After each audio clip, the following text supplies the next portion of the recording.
So I want to study abroad. Here's everything I wish I knew before spending a semester overseas. Last semester I had the chance of studying abroad at Oxford University, and it was the most incredible experience ever.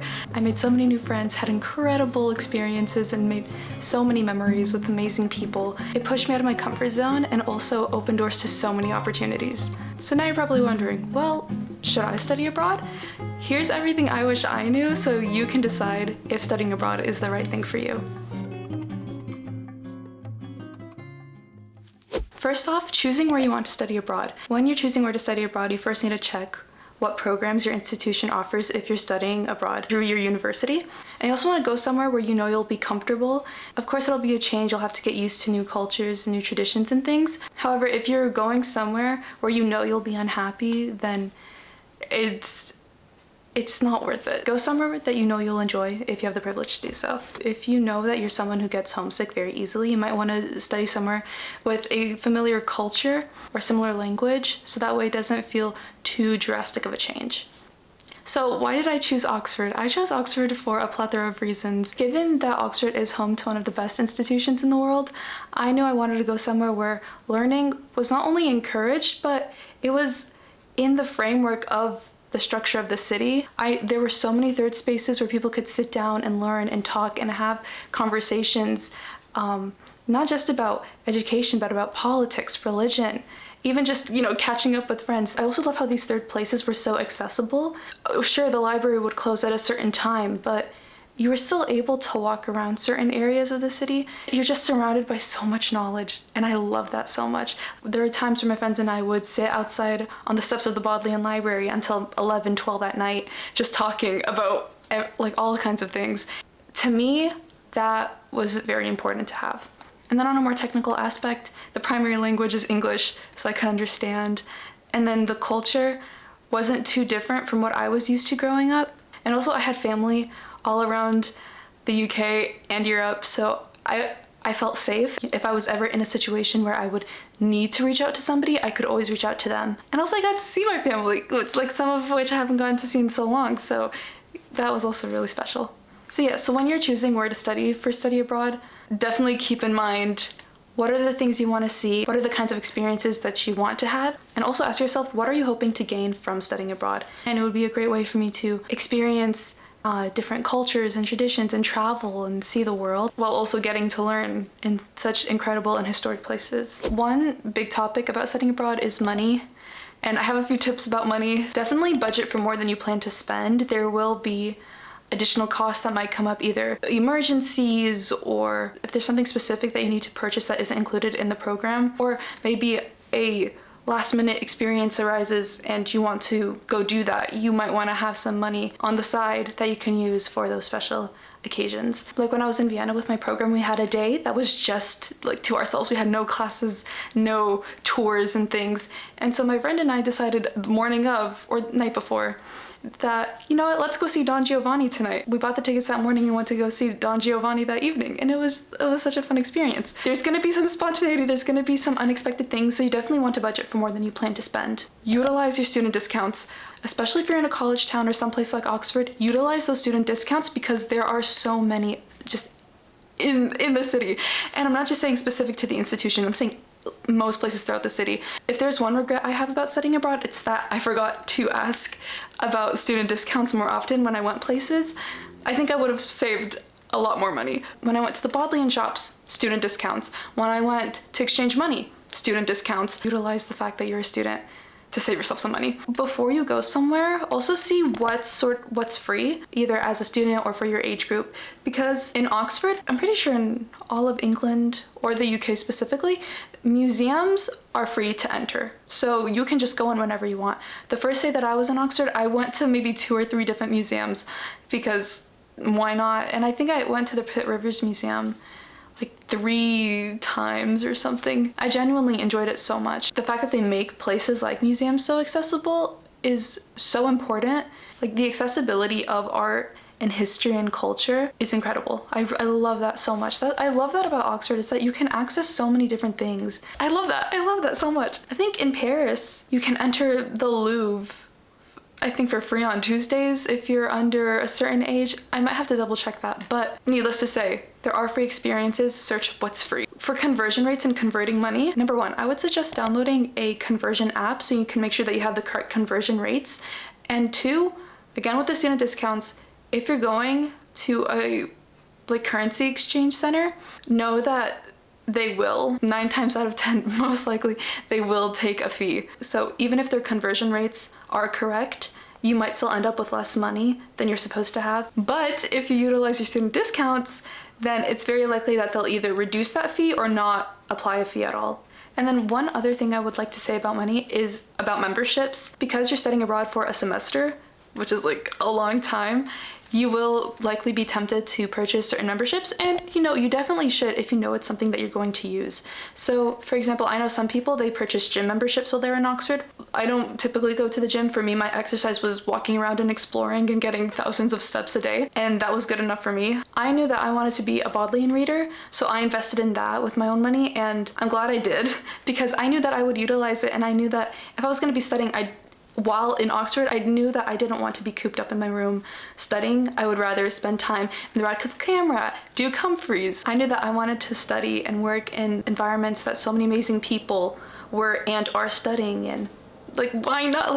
Especially because there's just such a peaceful energy in most of the reading rooms and most of the libraries. I felt compelled to just keep studying. When I was in the Radcliffe Camera, I would have computer science work that if I was at home, I would not get it done. But when I was in the Radcliffe Camera, I could study for hours on end, and I would still want to keep studying. I'd maybe break for dinner, and then I'd come back and finish my work. SubhanAllah, there's a certain energy there that just makes you want to keep studying, and I love that, and that's exactly what I needed. Being a Bodleian reader also gives you other perks, one of which is you can enter certain colleges for free. If you've seen any of my other vlogs, I would go to New College all the time because I love New College. That's it on money. For phones and phone plans, definitely check if your carrier has an international plan.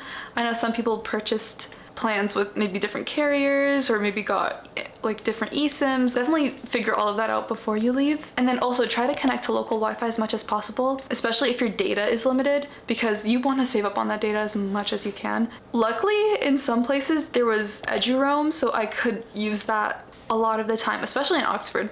And then also, I highly suggest, especially if you're going to a different continent, to purchase a universal adapter. I got this one. This part stopped working, so I had to start utilizing these adapters for the rest of my trip. But it was honestly fine. I didn't really care that much. The thing about the universal adapter versus just ones that you can get individually is that it's a universal adapter. You don't have to keep purchasing different ones and carrying different ones around depending on where you're going. You have EU, UK, US, Australia, all in one. I'm pretty sure it works for Asia as well. Yeah, US, Japan. So it's honestly great. So you just kind of push this, yeah, and it would give you the charging adapter for the certain country you're in. I used this so much. I loved it. It was perfect. And also a portable charger.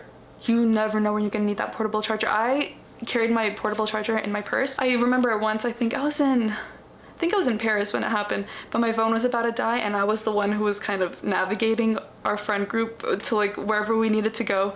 So luckily I had my portable charger and I could kind of get us around, but yeah. Food and meals. Definitely know how to cook a few meals before you go abroad. It will help you in the long run and save you so much money.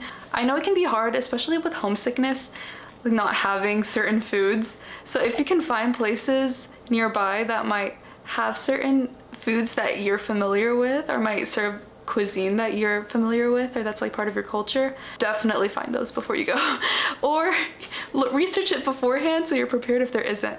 Because if there's one thing I wish I knew was that there were not a lot of Balkan restaurants in Oxford. So it was tough. It was tough that first week. But eventually my mom, she sent me a package and I unboxed it, and the first thing I see is this huge bag of chocolino.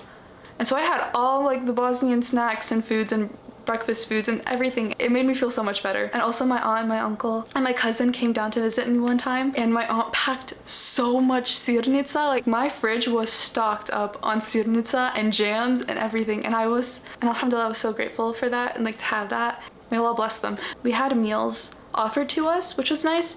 But you know, definitely see what your program offers, know all of that beforehand, and then also be sure to budget for food, because food can be kind of pricey, especially eating out. It gets expensive. Another thing, buy foods in bulk. I would go to Tesco and I would definitely stock up on snacks that I knew I could kind of eat throughout the week, where like it wouldn't run out. I wouldn't have to go shopping as often. And then also be smart when you're grocery shopping. Buy stuff that you know you'll eat in the reasonable amount of time, so that way you're not wasting food, and then also not wasting any money as well. Another thing is travel. Traveling is expensive.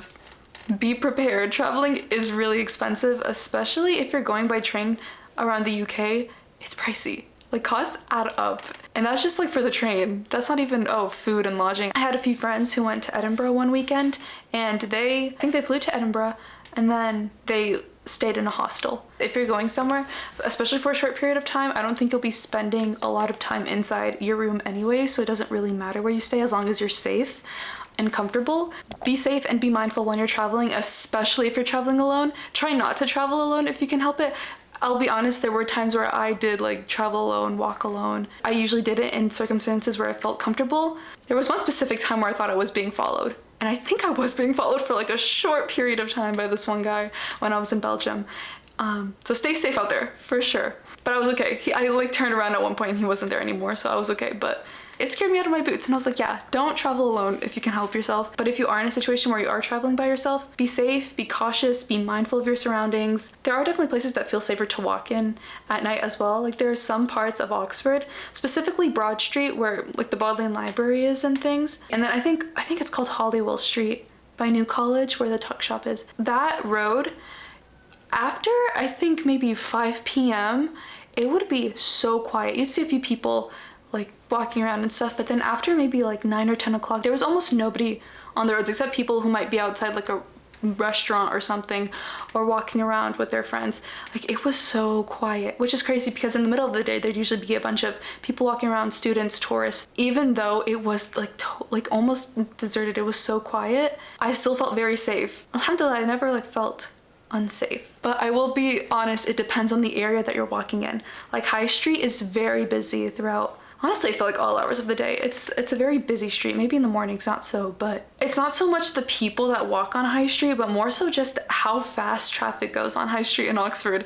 Because you'll see these double-decker buses just pushing past, and they go so fast. And it's a bit frightening, especially because I don't know if anyone has walked on that sidewalk next to Magdalen College, but it is a thin sidewalk and there's usually so much traffic there, and there's nothing to really protect you from the road. So I'd be walking on that sidewalk and then a double-decker bus would just pass by, like zoom past, and I would get so scared. I'd be like, this is not safe. Also, areas that have a lot of nightlife, you do want to be careful. We do want to touch on homesickness, because one piece of advice that I got before I studied abroad was that everyone's gonna feel a bit of homesickness at some point during the program. And I will say that was true, but more so for the food and the culture and the community. Oh my goodness, I missed the community, especially the Muslim community. I missed my friends, and then I missed the Muslim community. I missed having like the masjid that I could go to. So I will say, connect with and engage with the local community, because it will make you feel so much better in the long run. Jummah was so nice, and it was such a pretty day. It was like it was sunny, but there was a nice breeze. And I also went and I got a tour of the Center for Islamic Studies. And oh my goodness, when I went, they had a piece of the kiswa, which is like the cloth that covers the Kaaba, in the entrance hall. I was like, what in the world? I was like close to like the Kaaba in a way. It was amazing. So it definitely, having that community can be so special, and it can really uplift you in a way. Community is important, so definitely connect with community if you can. Now for some just general tips on studying abroad. First off, if you take anything from this video, take this. Pack medicine, please. Don't be like me and don't forget to pack medicine. I didn't pack medicine, and I got sick when my cohort was in Paris. Like, my roommate and I, we got sick, and thankfully, my roommate had brought a bag of medicine, an emergency, and that pretty much helped us get better by the end of the trip. Otherwise, oh my goodness, I don't know how I would have gotten over my cold. Most, if not everybody, got sick at some point during our program. Sickness is inevitable, especially if there's a shift in the climate. it's very likely you'll get sick. So pack some medicine, and also be aware of what the process is like to get medicine and medical treatment in the city or country that you're going to, because it does differ. While you can get over-the-counter medicine, I think there are different regulations and things like that, but also if you have a supervisor with you, they should know how to access like medical health care if you need it. My camera died, so we're just gonna finish the rest of this video on my phone. This also falls under taking care of yourself, is to take charge of your health and well-being. And I'm not just saying physical, I'm saying mentally, spiritually, things like that. Studying abroad teaches you how to be independent and self-reliant, in the sense where it's like it is up to you to get out of bed and to go for a walk or to sit down and do your assignments. Another thing I will say is to like definitely explore the cities that you're in. It can really create some special memories. I know FOMO can be a big thing for a lot of people, but also at the same time, don't really push yourself beyond your limits. And don't do things just because everybody else is doing it. Maybe some people want to stay out later or go get dinner or something like that, and you're just not in the mood for it. Maybe you're tired or something. It's okay to say no, and it's okay to rain check on certain events and things. Your health comes first, especially in those situations.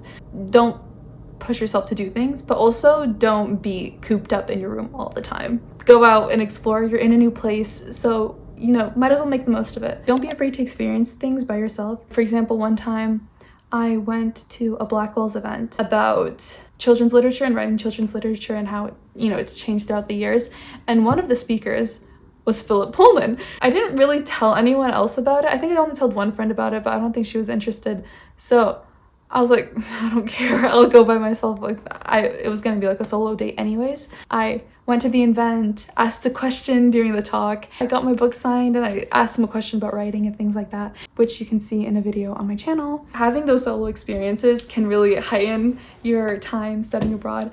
That would basically be it. You're there, have a great time. I hope this video gave you some insight into studying abroad and maybe help you decide if studying abroad is the thing for you. Of course, take my experiences with a grain of salt, but I hope that some of the more general tips did help you out. Thank you so much for watching this video. Subscribe, like, comment if you're someone who studied abroad, and definitely leave some advice below in the comments. Thank you so much, and I'll see you guys in my next video. Bye!